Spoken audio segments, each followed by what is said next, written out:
Hello everyone, आज हम discuss करेंगे आपके सामने एक इम्पॉर्टेंट टॉपिक कॉम्प्रीहेंशन। कॉम्प्रीहेंशन और composition two most important topics हैं जो एडवांस लेवल पर हमें ग्रामर में फेस करने होते हैं। फर्स्ट ऑफ ऑल जानते हैं कि कॉम्प्रीहेंशन का लिटरल मीनिंग क्या है। कॉम्प्रीहेंशन मीन्स है the ability to understand. Yes my dear students, suppose आप कोई कंटेंट पढ़ रहे हैं इंग्लिश में, या मान लीजिए आप कोई अनसीन पैसेज पढ़ रहे हैं और उसे पढ़ने के बाद आप उसे कितना डीपली समझ पाते हैं, कितना उसे क्लियरली इंटरप्रेट कर पाते हैं, उसका सेंस, ये आपकी कॉम्प्रीहेंशन स्किल है। Okay, so to understand any content is your comprehension skill.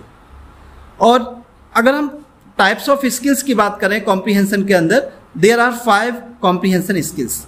अब वन बाई वन हम इन स्किल्स के बारे में आपको डिटेल में थोड़ा एक्सप्लेन करेंगे, जिससे कि आप इस कॉन्सेप्ट को थोड़ा डीपली समझ पाएं। तो कॉम्प्रीहेंशन स्किल नंबर 1 है friends, ability to identify main idea and key details.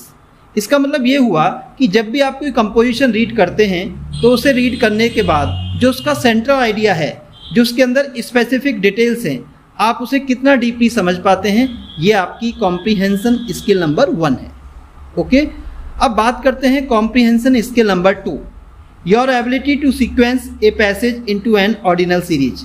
Her passage के अंदर, हर पैराग्राफ के अंदर एक सीक्वेंस होता है, इवेंट्स का एक सीक्वेंस होता है। आप उस सीक्वेंस को कितना डीपली, कितना क्लियरली समझ पाते हैं, आप इवेंट्स को कितना अच्छे से ऑर्डर कर पाते हैं, ये आपकी स्किल नंबर 2 है। Okay, now comprehension skill number 3, ability to answer direct recall questions. बहुत सारे क्वेश्चंस ऐसे होते हैं खासतौर पे जो क्वेश्चन वर्ड हु, व्हेन, इस तरह के क्वेश्चन वर्ड से स्टार्ट होते हैं, तो इनका आंसर डायरेक्ट किया जा सकता है, वन वर्ड आंसर हो सकते हैं इनके। ऐसे क्वेश्चंस को क्या आप क्लियरली स्पॉट कर पाते हैं पैराग्राफ के अंदर कि उनका आंसर कहाँ पर है, ये आपकी एबिलिटी नंबर 3 है। Now comprehension skill number 4, your ability to make inferences और प्रेडिक्शंस। अपने कंपोजिशन को रीड करने के बाद क्या आप उससे कंक्लूजन्स डेवलप कर पाते हैं, आप प्रिडिक्ट कर पाते हैं, आप उसका रियल सेंस, जो उसकी कोर सेंस है, उसको समझ पाते हैं या नहीं, ये आपकी स्किल नंबर 4 में आता है।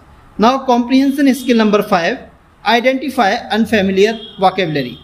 आपके कंपोजिशन के अंदर कुछ वर्ड्स ऐसे हो सकते हैं जिनका सेंस आपको पहले से पता नहीं होता है, लेकिन जब आप अपनी जो कंपोजिशन है उसको अच्छे से रीड कर रहे होते हैं और आपकी अगर कॉम्प्रीहेंशन स्किल्स अच्छी हैं, तो हर कंपोजिशन का अपना एक बैकड्रॉप होता है, और अगर आप उसे समझ पा रहे हैं तो उसकी हेल्प से आप अननोन वर्ड्स का भी मीनिंग फाइंड आउट कर सकते हैं, जज कर सकते हैं। तो यह आपकी स्किल नंबर 5 है। तो ये कुल 5 कॉम्प्रीहेंशन स्किल्स हैं। तो अगर आप प्रैक्टिस करते हैं और थोड़ा रेगुलर वर्कआउट करते हैं तो ये 4-5 स्किल्स आपकी बहुत अच्छे से ग्रो कर सकती हैं, और इसका सीधा एडवांटेज आपको किसी भी कंपटीशन में मिलता है। ओके, वैसे कोई भी कॉन्सेप्ट हो, सारे कॉन्सेप्ट डीप प्रैक्टिस का इश्यू हैं।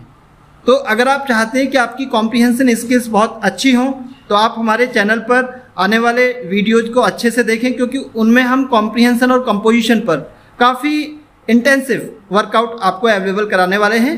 So be stay with us. Thank you very much for watching and please subscribe this channel.